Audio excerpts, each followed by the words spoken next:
Hello అండి, welcome back to Lakshmi home maker 99 ఛానల్కి స్వాగతం. ఫ్రెండ్స్, అందరు ఎలా ఉన్నారు? ఫ్రెండ్స్, బాగున్నారా? నేనైతే చాలా బాగున్నాను. మీ అందరూ బాగుండాలని మనస్ఫూర్తిగా కోరుకుంటున్నానండి. మనకి రాబోయేది 3వ గురువారం, మార్గశిర మాసం 3వ గురువారం పూజ విధానం, ఉపవాసం ఎలా చేయాలి అనేది ఈ వీడియోలో మనం తెలుసుకుందామండి. అయితే వీడియోకి వెళ్ళే ముందు ఇంతవరకు మన ఛానల్ని ఫస్ట్ టైం చూసినట్టుగా అయితే ప్లీజ్ సబ్స్క్రైబ్ చేయండి. ఇంతవరకు సబ్స్క్రైబ్ చేసిన వాళ్ళకి ధన్యవాదాలండి. ఓకేనా? అయితే 3వ గురువారం పూజ, ఇంతవరకు మీరు గురువారం 2 గురువారాలు కుదరకపోతే కనీసం ఒక గురువారమైన అమ్మవారికి పూజ చేస్తే అమ్మవారు మనకి భోగభాగ్యాలనేది అంటే కురిపిస్తుంది. ఓకేనా? అయితే భోగభాగ్యాలు అంటే ఒక్క ధనమే కాదండి, ఆరోగ్యం, మన భర్త మన మాట వినడం, పిల్లలు మన మాట వినడం, పిల్లలు సరైన పద్ధతిలో పెరగడం, ఇవన్నీ మనకి అమ్మవారు ఐశ్వర్యాలకే వస్తాయండి. ఒక్క డబ్బే కాదండి, ఇవన్నీ ఉంటే మనము ఐశ్వర్యవంతులమేనండి. ఓకేనా? అయితే వీడియోకి వెళ్ళిపోదామా? ముందుగా బ్రహ్మకాలంలో అయితే ఈ పూజ చేసుకోవాలండి. నేను ఇదివరకు 2 వీడియోలు పోస్ట్ చేశాను. ఇంతవరకు ఎవరైనా కొత్తగా చూసినట్టుగా అయితే వాళ్ళకి తెలియజేస్తున్నానండి. అయితే ముందుగా బ్రహ్మకాలంలో లేగవాలండి. ఈ ధనుర్మాసం మార్గశిర మాసంతో 2 కలిసి వచ్చాయి కాబట్టి మనము బ్రహ్మకాలంలో లేచి దీపారాధన ఇంట్లో చేసినట్టుగా అయితే చాలా చాలా మంచిదండి. అలాగే ముఖ్యంగా అమ్మవారికి అంటే మార్గశిర గురువారం అంటే చాలా ఇష్టం అండి. శ్రావణ మాసంకి మనము ఎంత ప్రాధాన్యత ఇస్తామో ఈ మార్గశిర మాసం గురువారాలకు కూడా అంతే ప్రాధాన్యత ఇవ్వాలి. అయితే ఈ మాసం అంటే ఈ గురువారం అనేది బ్రహ్మకాలంలో దీపారాధన చేసుకోవాలి. వరలక్ష్మి వ్రతం అనేది మనం సంధ్యా సమయంలో చేస్తూ ఉంటాము. దీపావళి, ఆ తర్వాత వరలక్ష్మి వ్రతం, ఇవన్నీ. అయితే ఈ పూజకి అలా కాదండి. బ్రహ్మకాలంలో ఈ పూజ సూర్యోదయానికి ముందే మనము ఈ పూజ అనేది చేసుకోవాలండి. ఓకేనా? ముందుగా లేచిన వెంటనే మనము చాలామంది నాకు చాలా కామెంట్స్లో అడిగారండి, ఇంట్లో ముందు మనము దీపారాధన చేయాలా, తులసికోట ఉంటే తులసికోట దగ్గర దీపారాధన చేయాలని అడిగారండి. ముఖ్యంగా మనము ఆహ్వానం పలుకుతూ అమ్మవారికి ఇంట్లోకి ఆహ్వానం పలుకుతాము కాబట్టి ముందు ద్వారం దగ్గర పూజ చేసుకోవాలి, తులసికోట దగ్గర పూజ చేసుకోవాలండి. తులసికోట దగ్గర పూజ చేసే నేను ఇంట్లో దీపారాధన చేస్తానండి. మా పెద్దవాళ్ళు మాకు అలాగే నేర్పించారు, నేను అలాగే ఫాలో అవుతున్నానండి.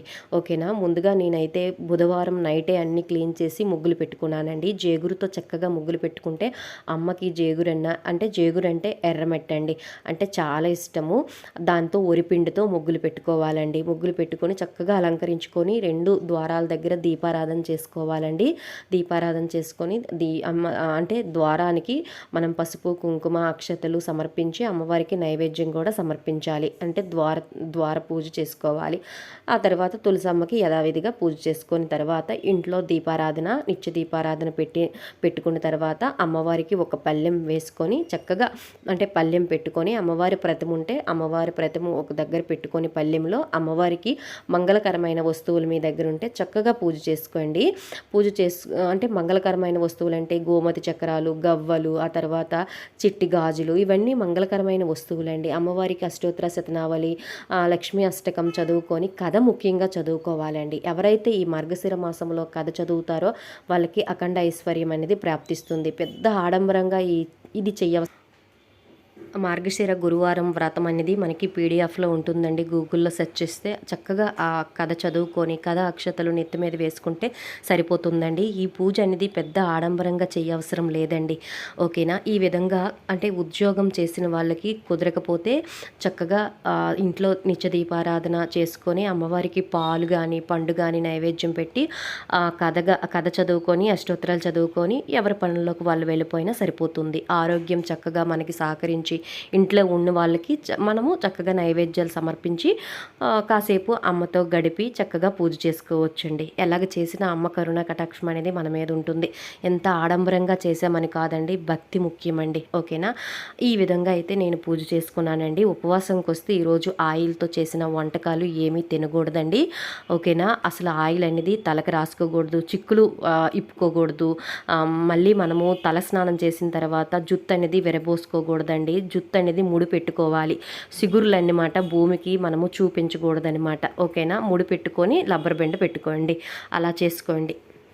ముఖ్యంగా ఆ రోజు ఆయిల్ అయితే తలకు పెట్టకూడదు. మన పిల్లలకు కూడా ఆయిల్ తలకు పెట్టకూడదు, మనం పెట్టుకోకూడదు. ముందు రోజే తల స్నానం చేసుకోవాలి చక్కగా. నెక్స్ట్ డే మనం తల రుద్దుకోకూడదు ఫ్రెండ్స్. ఓకేనా? ఉపవాసం మాత్రము మనము ఆ రోజు ఉల్లి ఎల్లుల్లి వేయకుండా చక్కగా మనము కార్తీక మాసంలో ఎలా పూజ చేసుకొని మనం తిన్నామో అలాగే తినాలండి. బ్రహ్మచర్యం పాటించాలి. ఇంకా డౌట్స్ ఉంటే కింద కామెంట్ బాక్స్లో పోస్ట్ చేయండి ఫ్రెండ్స్.